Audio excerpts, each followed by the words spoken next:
Can you please introduce yourself and the company and what you're doing here today? My name's Tom. I'm an interpreter, freelance, hired to help out on this stall today here for Kubota, which is one of Japan's most well-respected and loved brands of sake, Nihonshu. Sweet. So are you a Nihonshu enthusiast yourself? I do like it a bit, yeah, but, from time to time. Well, you're an interpreter, so you're basically helping people get drunk on quality sake. Yeah. If they're not that great at Japanese yet, then I can help, explain, X, Y, and Z to them about the drink and the company. What kind of companies do you normally interpret for? What do you do in your day-to-day? Previous companies include, for example, the Japanese. I'm in hospital. I was a medical interpreter, so hospitals, and I've done things for like job hunting agencies and legal businesses as well that help foreigners that are struggling with those sorts of issues. Financial institutions, Sounds quite complicated. How long have you been learning Japanese, and when did you start becoming an interpreter? I started learning Japanese when I was about 23, 24, and I was here for a good 4 years, learning it in my free time whilst being an English teacher, like a lot of people are. And then I took N2 after 2 years, and then N1 after after 4 years, And then with that, I was able to move into interpreting. Do you ever have any difficulties doing interpreting? Yes, of course. Especially like, these sorts of events where it's like you're dropped in and it's like, right, explain, and someone asks you something about like maceration or fermentation, and you think, I've never had to explain that in Japanese before. Please give me a moment. Yeah, it gets a bit tense. Yeah, that's crazy, because you mentioned diverse industries, so I imagine like the technical terms required to know that complicated. Yes, they can be. Yeah. But usually, going in, there's a brief that tell you what they expect of you, so you can prepare a bit in advance. But with a lot of on-site interpreting, it's kind of as and when it happens. You make mistakes on the job a lot of the time anyway, but What was your most difficult interpreting assignment? As in the mistake I made, or how difficult, like emotionally? Both. The mistake I made was in a hospital.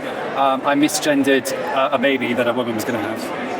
And it took about half an hour before we realised that I'd done that, and so I then had to crush our hopes of having a girl and tell her she was having a boy. Yeah. And then the most emotional, with medical interpreting, you'd have to tell people like someone's died, and stuff like that. Yeah, they're giving you a lot of responsibility as the interpreter. Yes.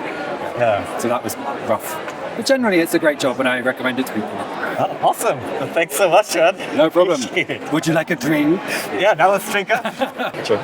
So I have a question about, every time I see Nihonshu, the kanji on it is just like incredibly difficult. How hard was it to learn the Senmon Yogo for it?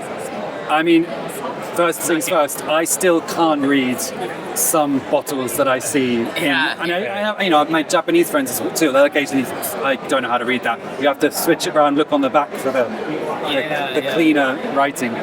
But Senmon Yogo, there's a lot of specifics. It's with wine, it's the same. There's all these words that you would only know if you were a wino or whatever, and that it's the same for this. And then plus you have the kanji element. I always feel one of the main reasons I've never gotten into drinking this is just the language barrier to actually understand what I'm drinking, and even for me now. So this is the second one of these events I've done for Kubota, the company. Yeah. And I feel like I know more this time than I did last time. But then still, you'll get an enthusiast who comes and they'll ask a crazy question that I am not equipped to answer. At which point, obviously, pass off to the professionals, the people who are. Yes. Yeah. So it's good to have professionals. Yes, yeah. If I get lost, I can help. Nice. I can ask to help. Yeah. All right. Well, why don't we? Let's take a shot, I guess. Sure. Okay. So there's 3 kinds we're offering today. The first of which we recommend is a sparkling Nihonshu. So this is still relatively kind of novel in Japan. There's not a lot of Nihonshu sake, which is had bubbles pumped through it. So if you're new to sake, if you've never had sake before, and you're kind of like, I'm not sure if I'm going to enjoy it, actually this is quite a good way to start, because it'll taste like something you've had before, but it has like that wafu, a Japanese twist to it. Wafu twist. Wafu twist. Kanpai. Kanpai. Oh, that's good. Yeah. It's like the champagne of sakes. Oh, you're not the only person that said that. Yeah. That's good stuff. But yeah, it is. It's really nice and easy to drink. They put muscat grapes into it as well. So I can taste a little bit. So that might be the champagne. The next one is very traditional. It's much more dry. But this is one that's like been around for ages. You can find it in supermarkets. It's only 1,200 yen a bottle, give or take. But it will be quite drastically different to the one you just had because this is pure Nihonshu. So this was 12%. Right. This is now going up to 15. I see. Okay.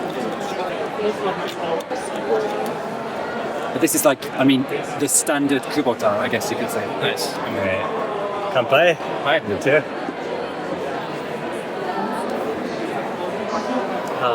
Yeah, that's Food. that's good. That's classic Nihonshu Yeah. taste. That's like what you imagine it's going to taste like. Yeah. It's very good chilled. Yes, it is. I think they're actually surprisingly better chilled. People do drink them at room temperature too.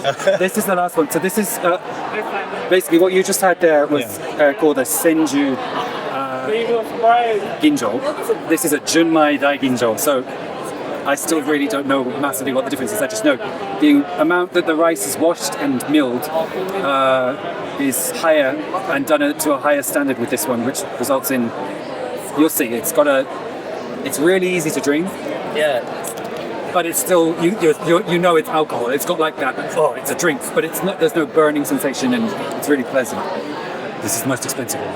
I remember hearing that the more expensive the sake, the smaller, the more central part of the rice they're using.